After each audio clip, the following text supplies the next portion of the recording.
प्रयास करेंगे।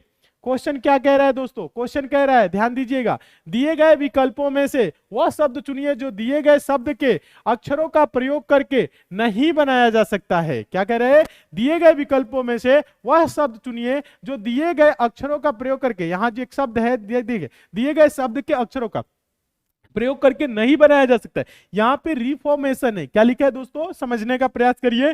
यहां पे एक शब्द लिखा है रिफॉर्मेशन, REFORMATION, रिफॉर्मेशन है। तो अब यहां पे रिफॉर्म, ध्यान दीजिएगा, रिफॉर्मेशन, ठीक है। तो आपको ध्यान देना है यहां पे क्या नहीं बनाया जा सकता है। तो यहां पे देखिए, रिफ्रेन है, मोशन है, रिफ्रैक्ट है और फॉर्मेट है। तो अगर आप अच्छे से पढ़ देंगे तो ही आपको तुरंत आंसर दिख जाएगा।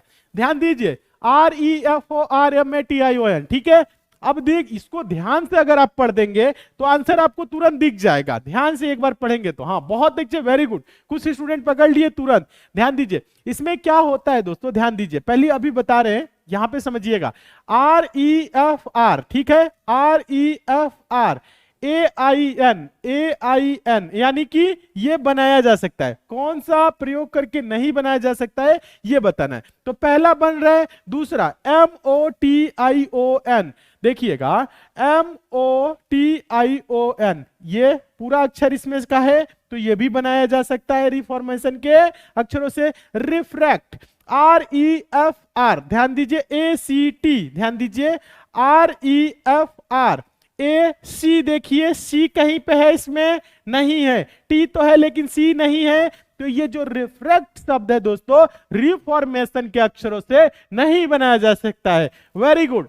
जितने भी स्टूडेंट का, ध्यान दीजिएगा, आंसर आया ऑप्शन नंबर सी, आप सभी स्टूडेंट एकदम सही है। जब आप इसको पढ़ते ऑप्शन को दोस्तों तो आपको तुरंत दिख जाता ये रिफॉर्मेशन है, हाँ रिफॉर्मेशन है, और ये रिफ्रैक्ट है। सी इसमें है, सी इसमें नहीं है, तो इनके अक्षरों से ये बनाया जा सकता है? नहीं। फॉर्मेट बनाया जा सकता है? हाँ, FORMAT, फॉर्मेट बनाया जा सकता है। लेकिन रिफ्रैक्ट जो है यहां पे इसमें क्या है? सी है, और सी दोस्तों क्या है? रिफॉर्मेशन में कहीं नहीं है। इसलिए दोस्तों रिफ्रैक्ट जो शब्द है रिफॉर्मेशन के अक्षरों से नहीं बनाया जा सकता है। बहुत अच्छे, वेरी गुड। हाँ, एकदम सही। एक बार सभी स्टूडेंट कमेंट करके बताइए समझ में आया कि नहीं। समझ में आया तो यस सर कमेंट करिए, फिर चलते हैं नेक्स्ट क्वेश्चन की ओर। हाँ, बहुत अच्छे, सभी स्टूडेंट समझ गए, एकदम अच्छे। देखिए, नहीं समझ में आता है ऐसे प्रश्न तो आप एक एक अक्षर को भी ढूंढ सकते हैं, लेकिन आप क्या करिए, जो भी यहाँ पे शब्द है शब्दों को पढ़ना सीखिए। शब्दों को पढ़ेंगे तुरंत आंसर आएगा। बहुत अच्छे।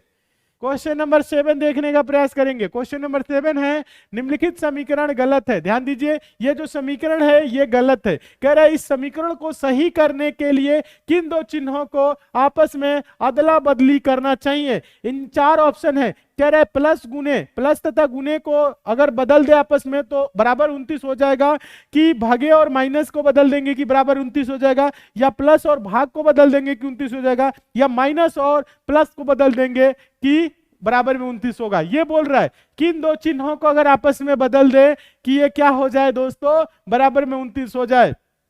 ध्यान दीजिए, आंसर देने का प्रयास करिए। प्रश्न देखिए, प्रश्न क्या है, ध्यान दीजिए, प्रश्न बहुत इंपॉर्टेंट है, प्रश्न बहुत इंपॉर्टेंट है। ध्यान दीजिएगा, समझने का प्रयास करिए तभी समझ में आएगा। और ऐसे प्रश्न हम आपको कराए हैं।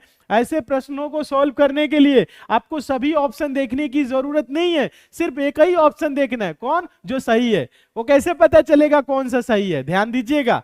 हाँ, कैसे पता चलेगा हम बताते हैं, ध्यान दीजिएगा। आप सभी स्टूडेंट देखिए कैसे पता चलेगा। देखिए, जब कभी भी ऐसे क्वेश्चन आए, ध्यान दीजिएगा, तो सही ऑप्शन को आप चुनाव कैसे करेंगे ये सीखिए। देखिए, जिस ऑप्शन में दोस्तों, ध्यान दीजिएगा, भाग वाला सिंबल होता है, ये भाग वाला सिंबल, उसी ऑप्शन को पहले चेक करते हैं। 99% क्वेश्चन क्या होते हैं दोस्तों? भाग वाले सिंबल से सॉल्व होते हैं। 1-2% क्वेश्चन जो होते हैं दोस्तों वो भाग वाले सिंबल से नहीं सॉल्व होते हैं। ज्यादातर क्वेश्चन क्या होते हैं? भाग वाले सिंबल से सॉल्व होते हैं। तो आप देखेंगे क्या भाग वाला सिंबल कहां है? पहले में है, नहीं है, इसको अभी आप छोड़ दीजिए। दूसरे में है, हाँ है। कह रहा है भाग तथा माइनस को आपस में बदल दे। ध्यान दीजिएगा, यहां भाग है ना, यहां पे माइनस का, ध्यान दीजिएगा, यहां पे भाग है, यहां माइनस है, तो यहां भाग। तो ये एक समीकरण बनेगा दोस्तों। ये अब समीकरण बन रहा है 15 गुने क्या बन रहा है? 18। उसके बाद से दोस्तों भागे 6, ध्यान दीजिएगा, माइनस नहीं, अब चेंज किए हैं तो भाग, उसके बाद से दोस्तों ये माइनस क्या है 20, उसके बाद से दोस्तों +4, ध्यान दीजिएगा +4 बराबर 29, ध्यान दीजिए। तो बोर्ड मास रूल के अकॉर्डिंग क्या होता है दोस्तों बताइए, यहां पे बोर्ड मास रूल लगाएंगे तो भाग करेंगे, फिर क्या करेंगे गुना करेंगे, फिर जोड़ेंगे, फिर घटाएंगे। तो पहले क्या करेंगे भाग, भाग यहां पे है तो 18 को दोस्तों 6 से भाग करेंगे, 6 3 18 हो जाएगा, यानी कि 15 गुने 3 हो जाएगा, -20 होगा, प्लस दोस्तों 4 होगा, बराबर 29 होना चाहिए। ठीक है, अब क्या करेंगे गुना करेंगे, गुना कहाँ है यहाँ पे है, तो यहाँ पे 3 गुने 15 या 15 3 45, समझिएगा 45 - 20 प्लस दोस्तों क्या होगा 4 बराबर क्या होना चाहिए 29 होना चाहिए। कोई बात नहीं, अब क्या करेंगे जोड़ेंगे, जोड़ कहाँ है दोस्तों, ये +45 है, ये +4 है, तो दोनों ये जुड़ेंगे, तो ये दोनों जुड़ेंगे तो क्या हो जाएगा 49 माइनस क्या होगा 20, समझिएगा सभी स्टूडेंट, बराबर क्या होना चाहिए 29। तो अब क्या करेंगे दोस्तों घटाएंगे, तो 49 में से दोस्तों क्या घटाएंगे 20, तो क्या होगा 49 में से 20 घटाएंगे 29 बराबर 29, क्या आ जाएगा दोस्तों बताइएगा, सभी स्टूडेंट समझने का प्रयास करिएगा।